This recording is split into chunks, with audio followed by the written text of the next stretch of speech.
Give me All a right. break. Well, we're super excited to have you with us at the Greater Everyday podcast. And so fired up about just another Sunday night having a real conversation with everybody. Wherever you are, if you're on Facebook or if you're on YouTube, want to encourage you, just, turn up the volume, get to a place where it's comfortable. If you're listening to this while you're driving in the car or just going about what you're doing, be safe wherever you are. And we look forward to having a real conversation with you as we vibe with you here on the Greater Everyday podcast. Yep. We're jumping in. We're turning off our phones. We're making sure the camera looks good. The screen looks good. Our Bible verses are good to go. We're good. And how do you get out of this? That's it. Boom. Boom. All right. Well, What's going on, bro? Good to be back, man. Yeah. Good to be back. So to everybody that's joined us, welcome to the Greater Everyday podcast. This is a place where we just talk about real issues. We don't demonize anyone.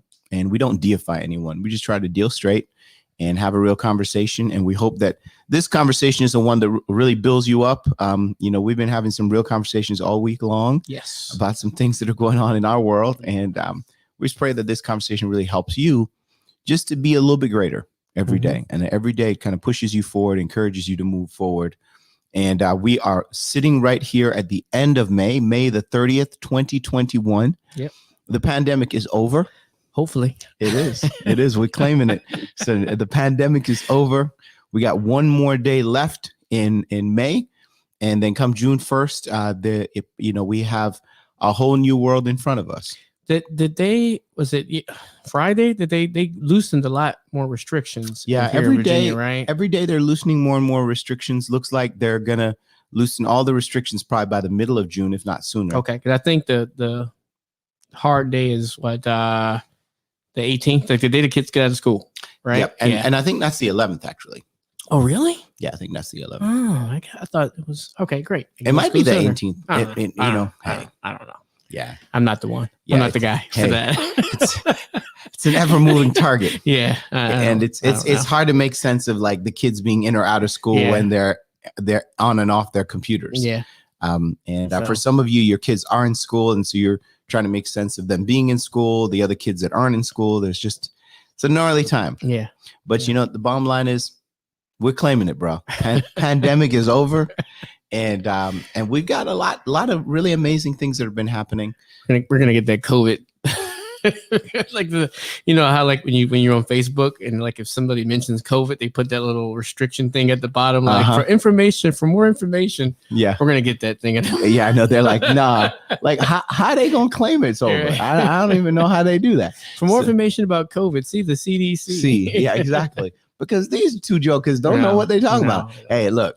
We just claiming it. Right. We just saying it's time to get used to different. Yes. And so we're definitely trying to get into a different vibe, into a different move.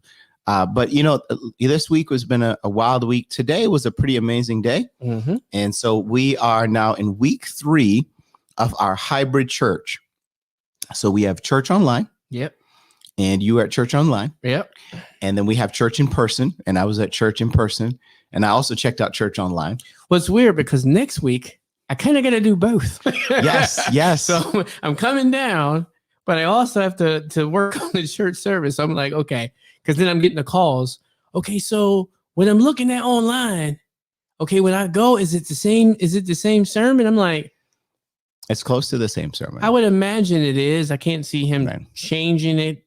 Well, the truth is, I got to be honest. Today it was a much more expanded sermon in person because it's different when you're talking to people in person. You can read people, you can kind of read the room, see what they're vibing on, and can kind of. I ain't gonna lie to you, bro. I mean, I love being with people, of course, and so it'd be weird if you didn't. Yeah, it would be weird. We're weird in my line of work, and I'm like, I just don't like people. So no, but man, I had so much fun at church today. The worship was banging, and it was just cool to dig into the scriptures and have real conversations. We're not at full force yet, but we probably had about half of the room filled and lots of new faces. It was super encouraging. Wow, I'm glad new faces are coming. I like that. Yeah. So there's some people that are finding us online, from all this time that we spend online. Yeah. And so we're definitely excited about that. And this past Sunday, today, we were talking about the parable, the invitations. Right.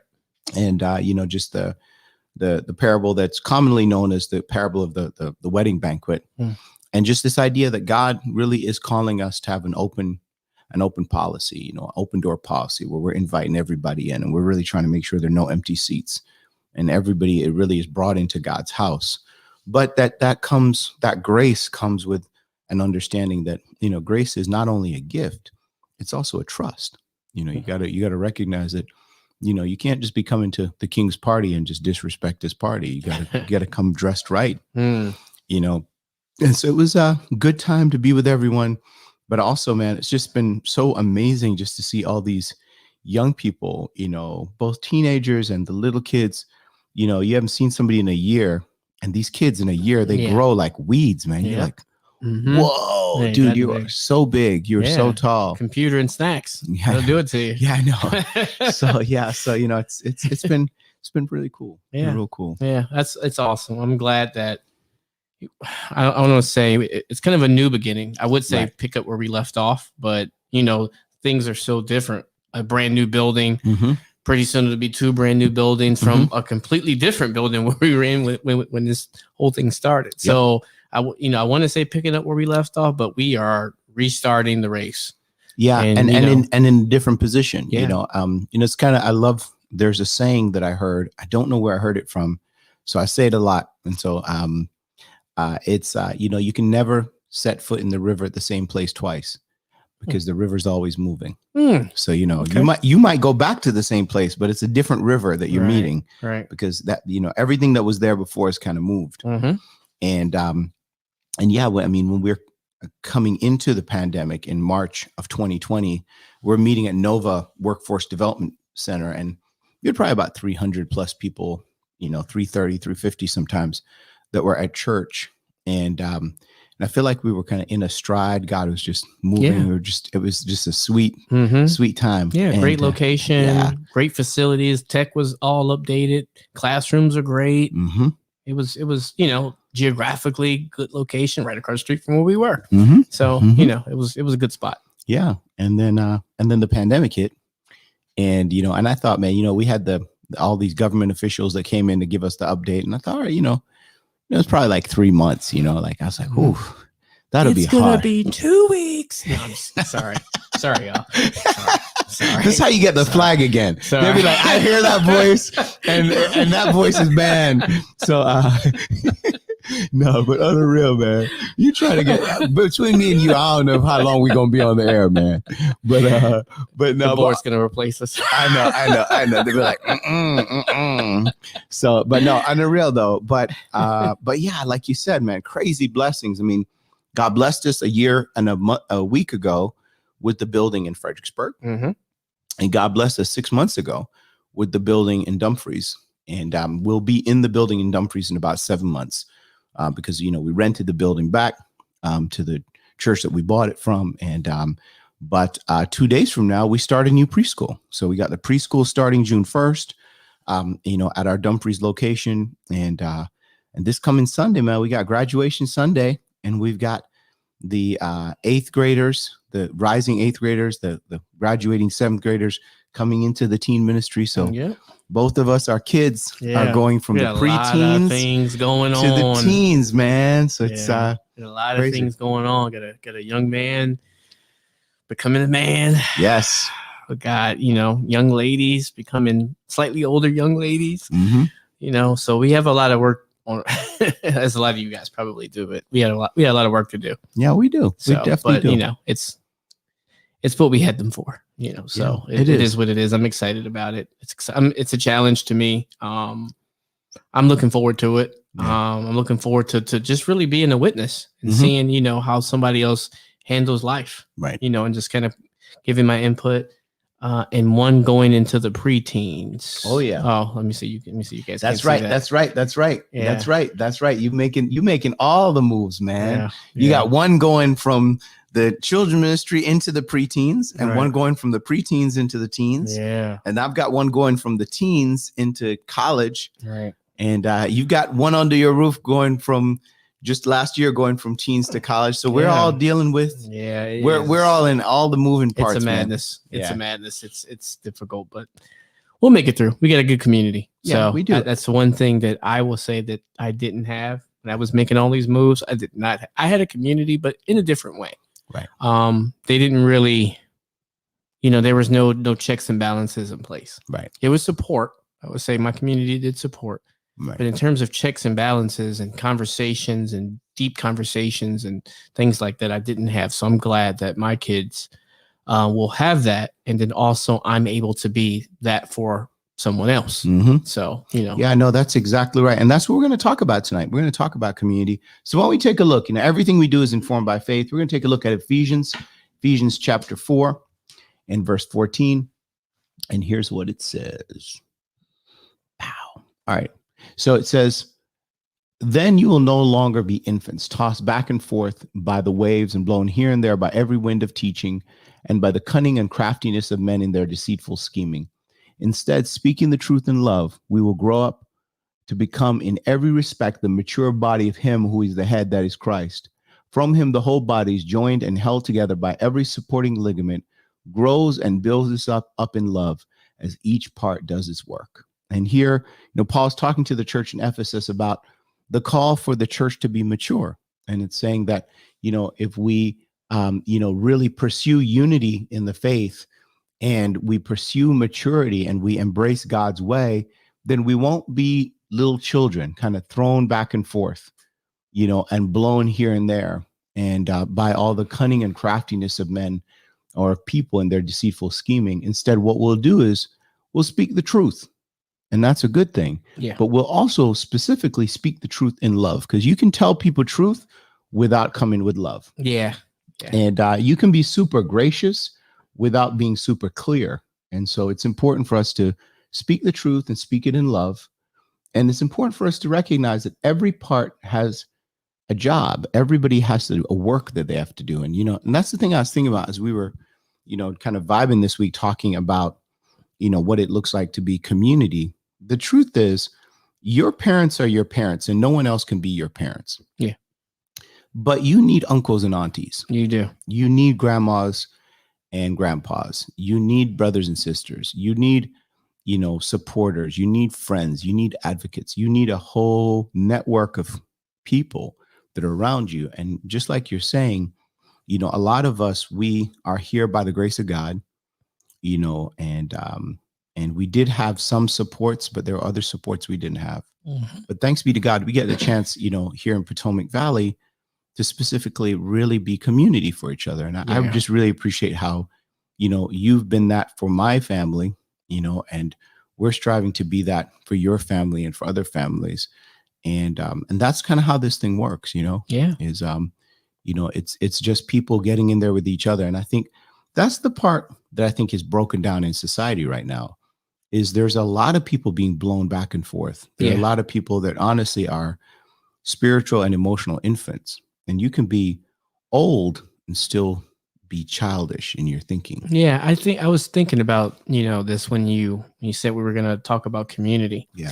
And I think about a lot of things that people say these days, like what's something cliche that people say? I am spiritual, mm-hmm. not religious, mm-hmm. things like that. And of course you're spiritual. And so, but everybody has a spirit. Yeah. But I think, it's like telling me like, okay, I'm going to, like I believe in God, but I don't believe in doing anything that God says. It's like, right. Okay, I get what you're trying to say. I think. Well, I think a part of it, though, legit, is the fact that a lot of institutions, a lot of spiritual institutions, a lot of religious institutions have just let people down. Yeah. And so because there were people that either were immature or people that were destructive or people that were abusive.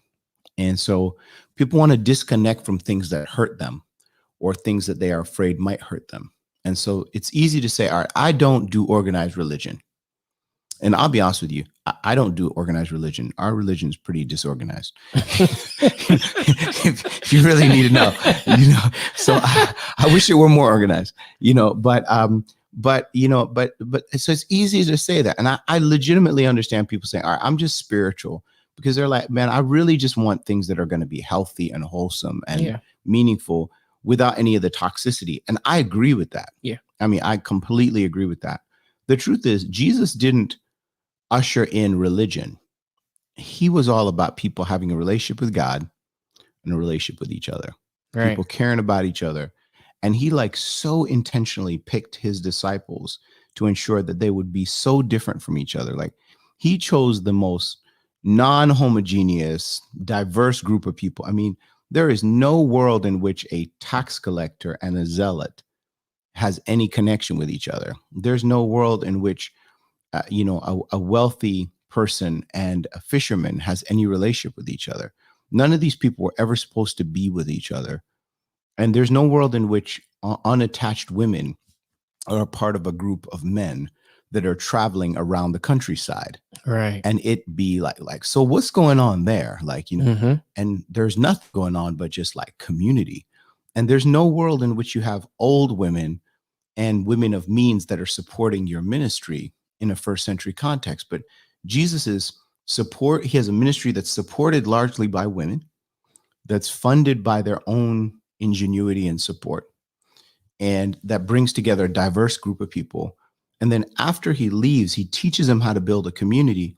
After he leaves, that's how the community just is. It's a community that spreads across every kind of ethnic group, every economic group. And that's what we're trying to be. And the truth is that is spiritual and not religious. But it's not spiritual and not religious in the way that people often use it. Because, right. And I think I understand the hurt, the more I talk to people, man, I'm like, you just like, man, I can't believe these people taking advantage of people, Right. And, and you see the rise in people getting involved in cults, and, you're like, man, come on, man.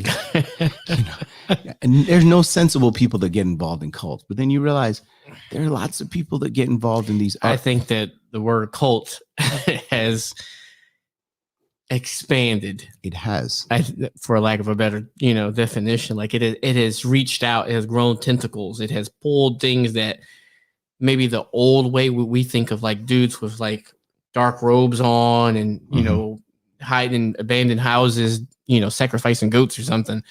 Like it's expanded because, partially because we're able to communicate with each other on a massive scale now. Yeah. We're able, and so you're able to just not, hang out with like some of the people in your small town. You can connect to people all around the world and pull people in. I tell you what, crazy connects to crazy real quick. Well, when you see things like, working in law enforcement, I was surprised in my short stint of working in a jail. I was surprised of the amount of young people being pulled overseas to go work, go join Al Qaeda. I know.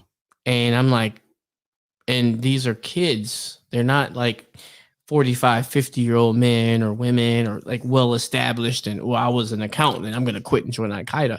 These are young kids. These are kids who grew up with information and access to it. And you can find out if someone's a fraud pretty easily these days. But you see where like the government has set up like these stings and things like that. And they just, they're monitoring, chatter and this like that, which is good in a way. I don't like all my information monitored, but I digress.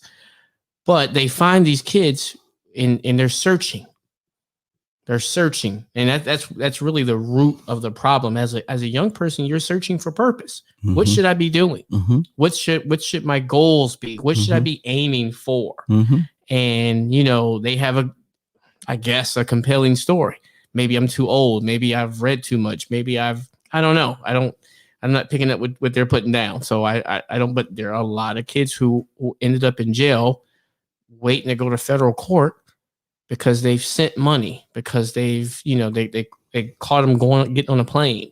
Yeah. And, go over there and join some like Revolutionary Army or something like that. And I'm like, but wow. But the reason why it's a bigger problem.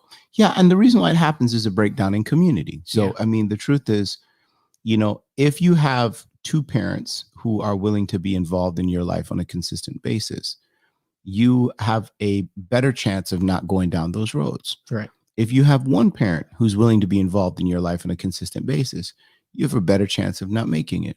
But if you're trying to earn a living and you're grinding it out, we were talking about this earlier. Yeah. The truth is, it's not that parents don't care about their kids, is they're trying to make sure their kids have every opportunity and every advantage and that they are taken care of.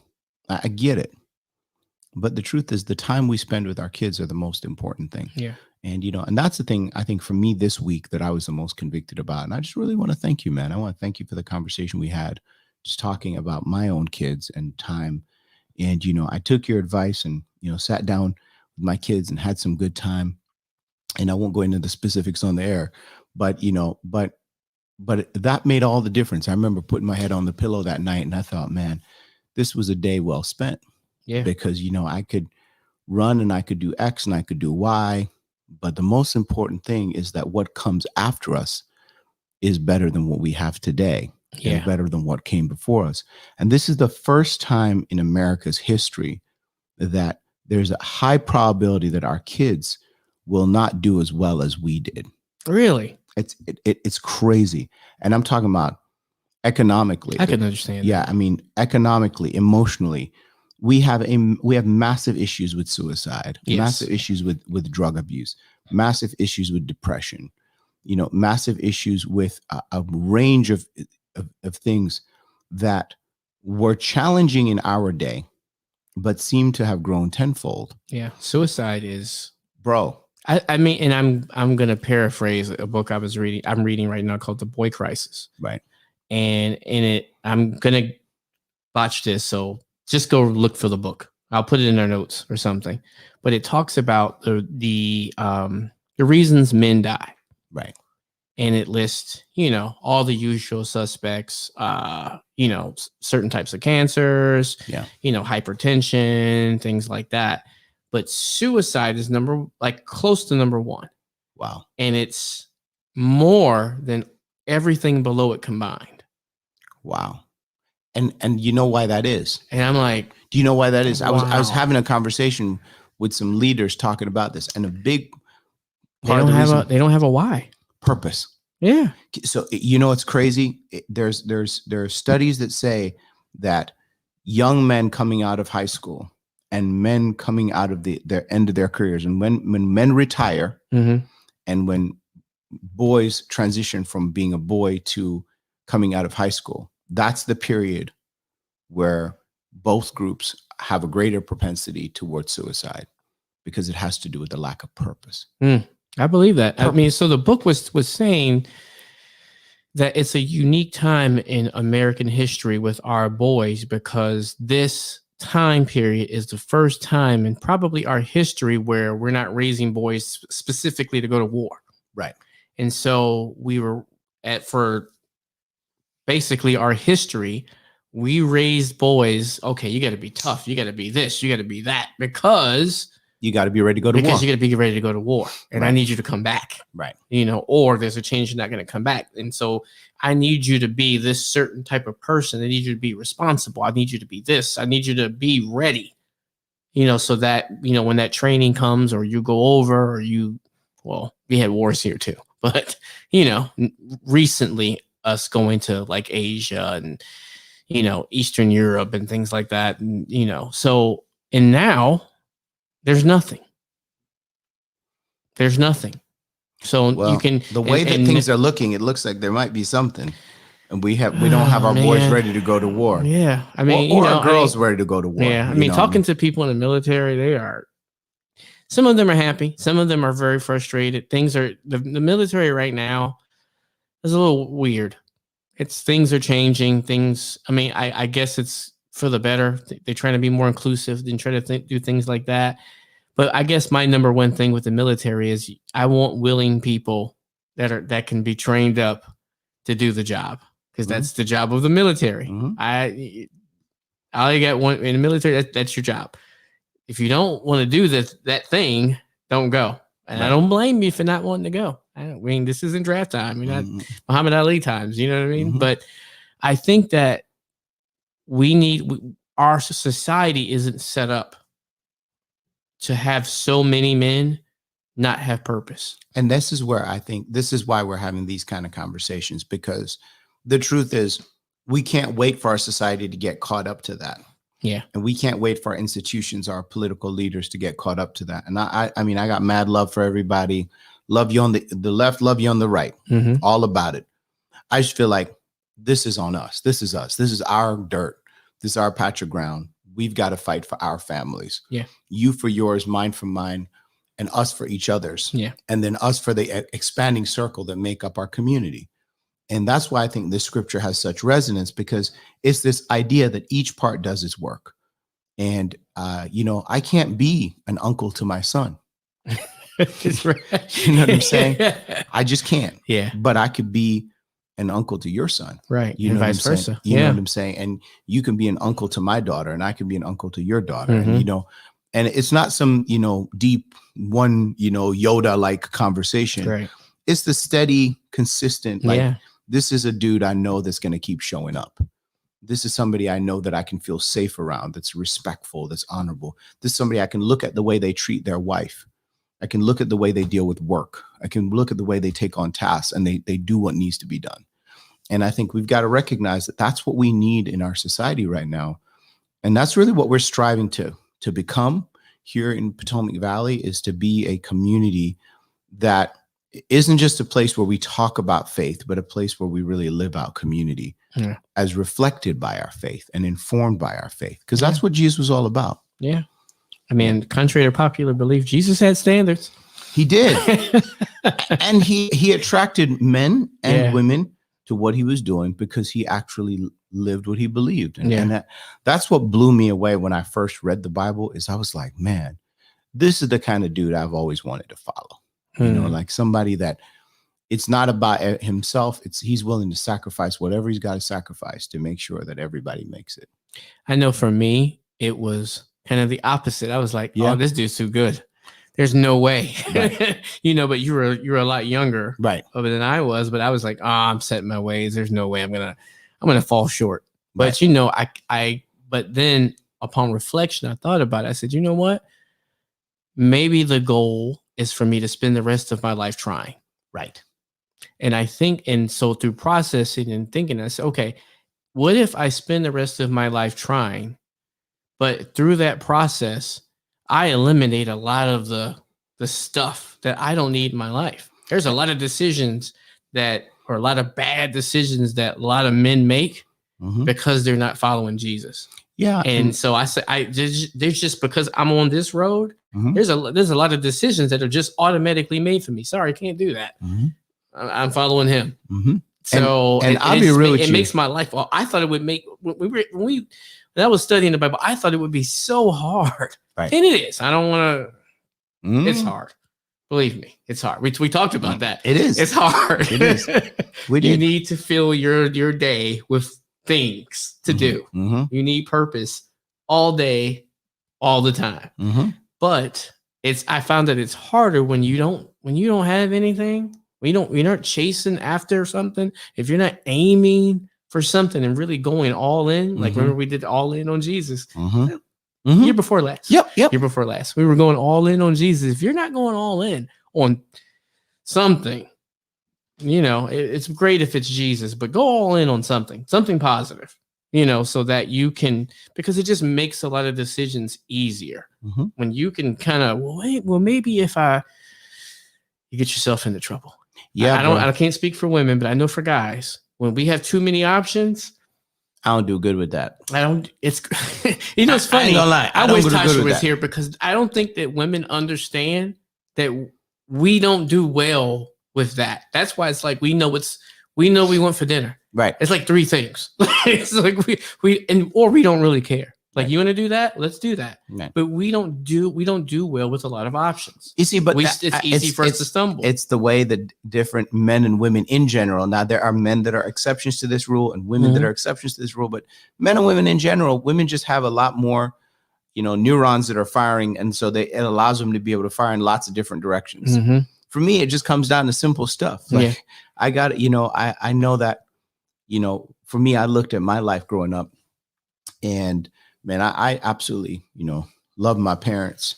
But when my parents, marriage didn't survive, as a little kid, I thought to myself, man, one thing I know for sure is I don't want to feel the pain my dad's feeling, and that's one thing I know for sure. So I was like, if I get married, I'm only going to do it one time. So I'm either going to do it or not do it. It's going to be one or the other, and honestly, I didn't think I'd do it because I was like, I ain't trying to, I don't know. It's so difficult.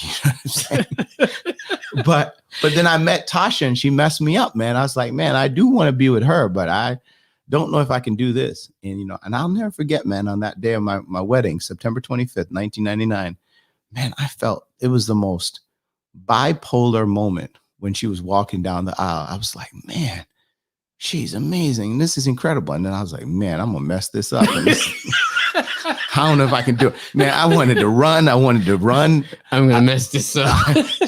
I was like, I don't know. Like the actual day? No, or you meant like the period. whole thing? I was like, I don't know if I can do this, but I know I want to do this with her, Yeah. And the truth is, man, I'm only here, by the grace of God. Because, I made so many mistakes and still working every day not to make them. But what helped me was the community, was the fact that there were other men that I could look at their lives and they really loved their wives, and I could learn from them and I could ask questions and I could just watch them, And nobody perfect, but just people I'm like, all right, cool. So you actually made it past year 1. You made it past year 7. You made it past year 20, And yesterday I was at my cousin's her birthday party. And, and she's 50 years old. And it was wild. She was born the same year that my parents got married. And I realized I was just sitting there and I was like, 1972. Like, wow, she's 1971, but, they got married in 72. And I thought, wow, man, if they were alive, and they're both passed on now, and if they were together, they would have been married for 50 years. And I looked across at Tasha and I thought, man, you know what? I've been married to Tasha for 21 years.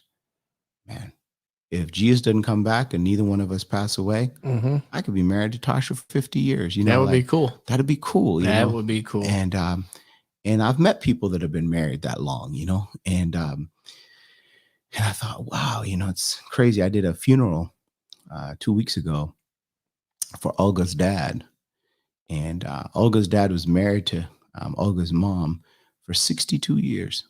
And I was just at the funeral, man. I was looking at Olga's mom and just thinking, wow, like 62 years, man. Wow. It's pretty amazing, That is, and that stuff matters. I've never met anybody married that long. Man, never. Man, it was such a beautiful thing, and it was wild. I was reflecting on it because, Olga's obviously a grown woman, right. But she talks about her dad. Every other conversation I've ever had with Olga Anderson, she talks about her dad like they're a great couple. He just hung the moon, and I thought, and I shared this, I got to in the eulogy, I said, I want my daughter, and she's 50 years old, to talk about me the way you talk about your dad, and I just thought to myself, but that only happens by you showing up and you staying in the fight and you getting the help you need. And I think we got to recognize that we're not fighting for today. We're fighting for tomorrow. And so that's why we got to keep showing up today, and we got to build community. We got to listen to each other. We got to get help. We got to love God, love each other. And, and that's not some like religious stuff. That's like real, man. That should just be like basic, I don't know, sociology 101. Like, like we this works because we're a community. Right. If we don't try, then it becomes like chaos. Right. And it's pretty close. Right. Pretty close to chaos. Yeah. On a daily basis. Yeah. But you can see the further and further we get away from community. And the further and further we get away from just like actually not going to like religion, but actually following God's way. And, there's a scripture I just want to share, man. It's in Hebrews, and I love the scripture. It's in right in Hebrews 13. And say Hebrews 13. Yeah. I'll just get there real quick too.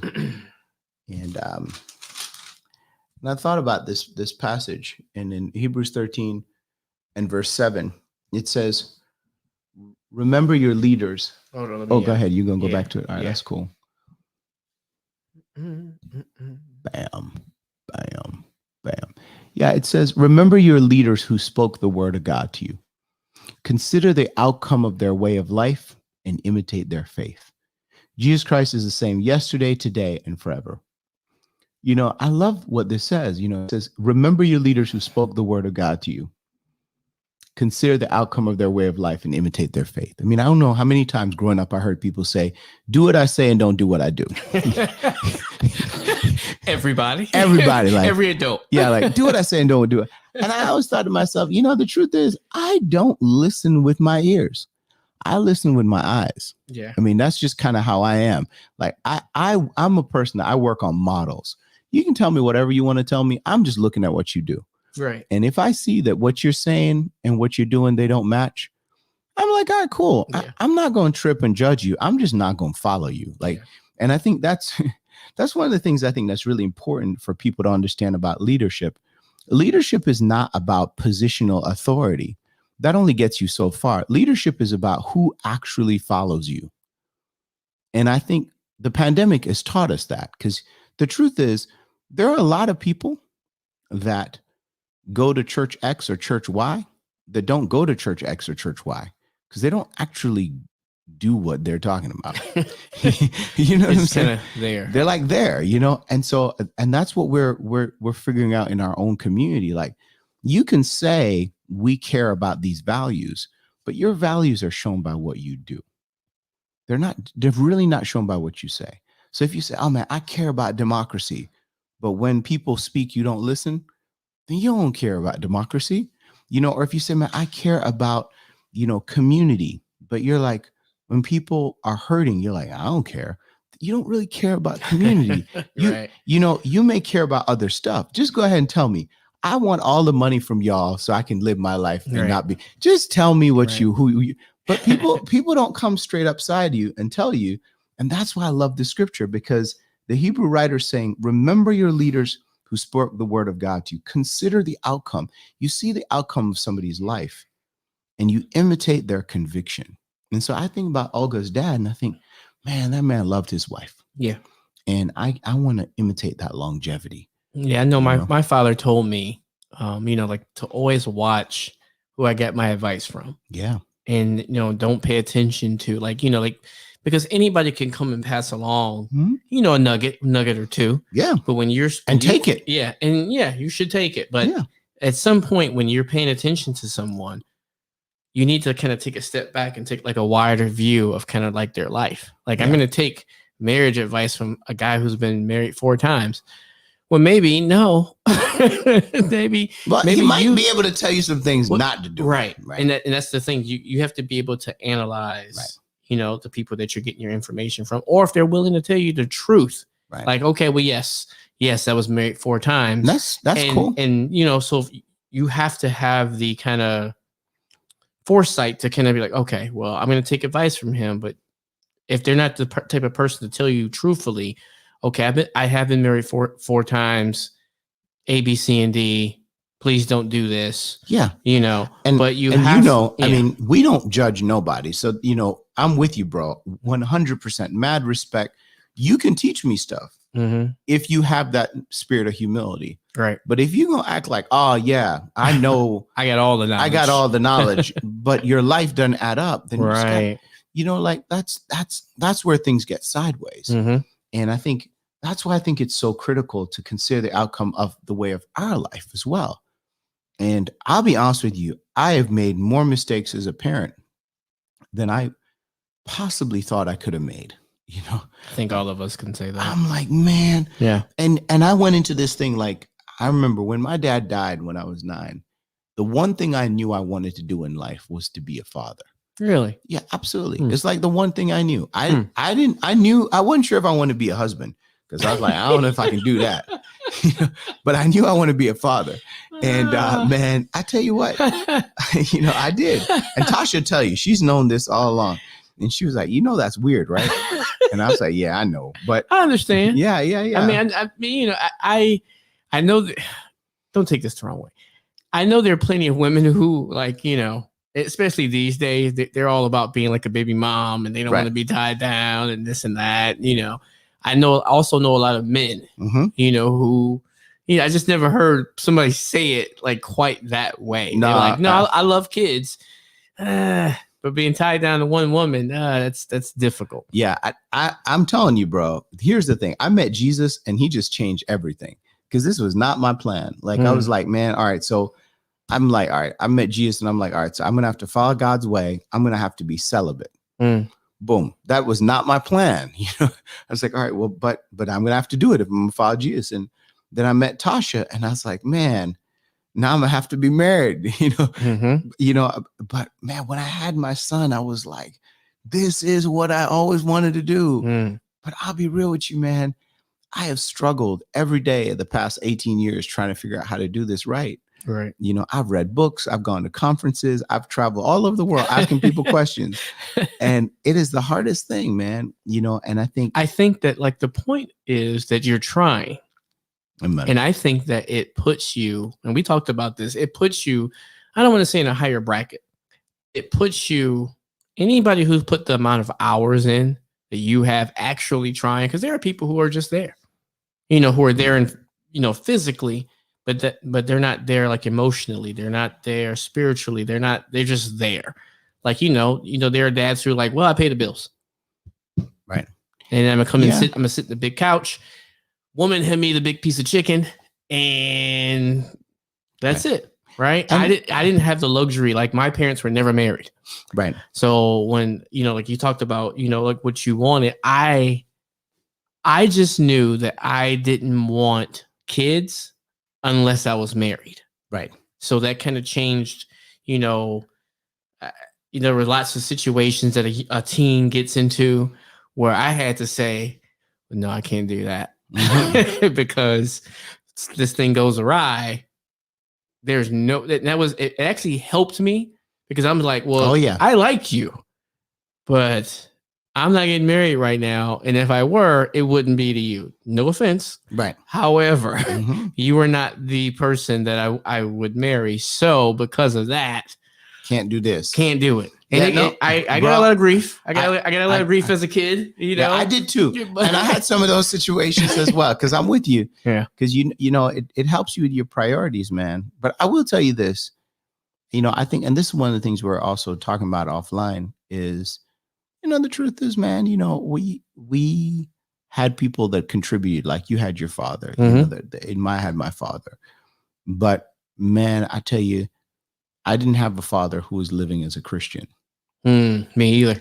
And so, and I didn't have parents that I could, I don't have a memory of my parents working together. I have memories of arguments my parents had. Yeah. But I don't have like a pleasant memory of my parents. Like, look at that. This is them together working on a project, chilling at the house, and so the truth is, we're working from a certain degree of deficit. Yes. And that's a big problem. Which is a big problem. And so we make a lot of mistakes, but that's why I appreciate the fact that we actually have a guide. There's actually like a manual. I'm like, all right, so how am I supposed to be? And to that point, let's look at another scripture. This is another one that, man, this thing then tore me up. It's also in Ephesians, and in Ephesians 6. And I love this scripture right here. It says in Ephesians 6:4, it says, let me switch. Yeah. And this will be the last one we look at. I'm keeping it open just in case. But in Ephesians 6:4, it says, fathers, do not exasperate your children. Instead, bring them up in the training and instruction of the Lord. And I'm thinking, why you got to say that, God? Like, why you got to make sure you point out to me not to exasperate? And the truth is, I've come to understand from 18 years of being a father that it is the nature of fathers to exasperate their children. Yeah. And it isn't coming from the fact that fathers are jerks. It's I've never cared about someone so much, right, as my kids. But just that fact. That fact, I'm like, you don't want it to go wrong. Yeah. So you And so when you don't want something to go bad, you just apply more pressure. And you apply, and you have anxiety that you don't quite know how to articulate.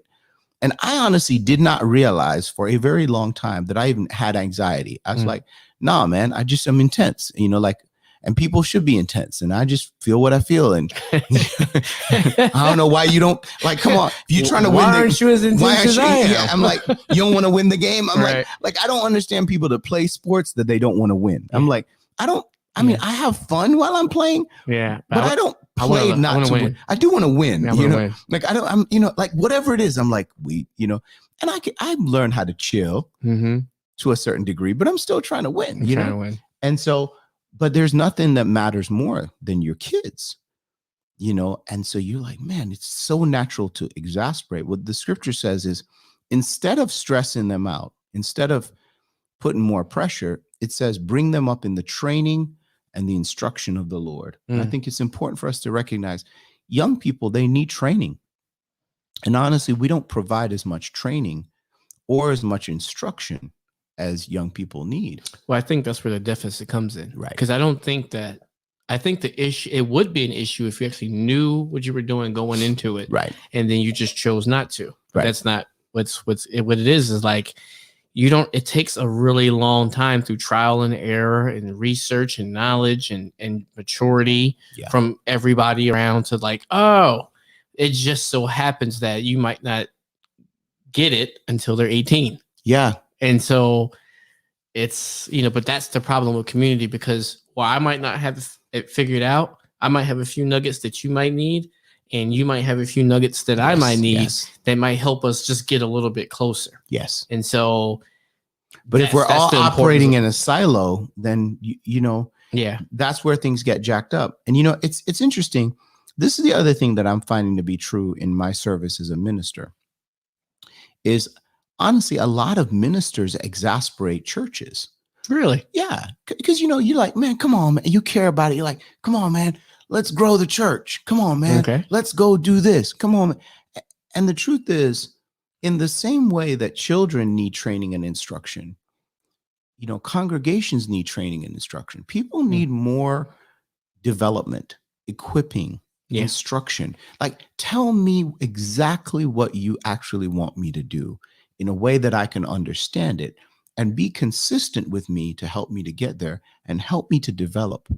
And I've been having a couple conversations, particularly with young adults, that drive me crazy. I'm like, man, all right. Sounds about right. Bro, I'm like, come on, man. Like, I love you. I respect you. I support you. Why are you not doing what I think you should be doing? Yes. And it was really wild, man. I got with these two amazing leaders this week, and they were like, the truth is, we actually need more training.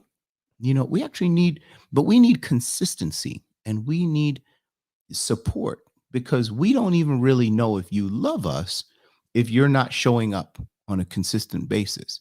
I'm thinking, how do you not know that I love you, man? Like, you look, if my love changed, I would have told you. Like, I mean, it's not like, I'm going to keep, right. But I realize that I have so much more of my grandfather in me than I thought, because I'm like, there's a sensitivity that I lack to what they need.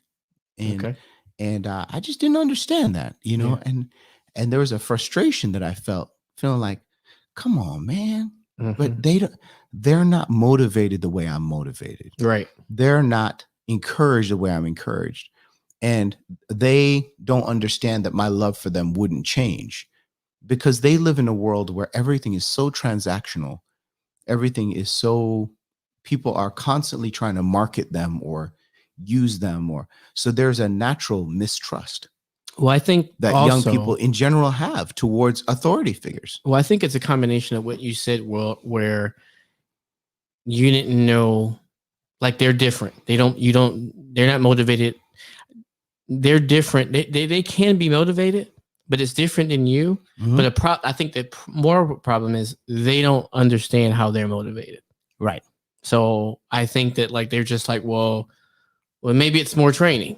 Maybe you need to understand the gravity of the situation. maybe you just don't understand like how important of a part of the team, part of the body that you are. Mm-hmm. And so maybe we need to have a deeper conversation because we need everybody. Yeah. We don't need, what do you say, like 5% of the people do 80% of the work or whatever. That's Yeah. Well, the 80-20 rule, Yeah. 20% of the people do 80% of the work. But you are correct statistically. It's usually 5% of the people doing 95% of the work. Right. The rest of y'all just watch it. Yeah. You Good job. Or you ain't doing it right. Right. Do it right. Change it. Change it all. Yeah. I don't like the way it looks. Mm-hmm. Thanks. It's so funny. The conversations that me and Marcus have. So dude. Hey, but you know, but legit though, I think the truth is, and we're hitting on some stuff, and I know we're coming up on the top of the hour here. You know, the truth is, words matter, and I just leave with this one point. You know, as we're talking about community, what I realized for me is I've been a Christian for 27, almost 28 years, and I've been a minister in our churches for like 24 years, or 24 years, I think now, and 23, something like that, one of those. And you know, for the longest time, because we're a missional community, I identified with my role being to be an evangelist. Like, let's get the message out. And that is absolutely a significant part of my role. But one of the things that I did not understand is how important pastoral care was, how important it is to actually have fathers and to have, and I'm not talking about pastors like for a title. Like, there are lots of people that have the title pastor, but they don't care about nobody. You know what I'm saying? I'm just keeping it 100, you know? And so that's just them feeling good. We're going to get banned by our own community. We are, you know, I'm just keeping it 100. But the truth brother, is, cutting in on our game. Yeah, man. what you doing, man? I'm trying to do this, and you throwing. I'm not throwing shade. I'm just keeping it. Ain't gonna pay for itself.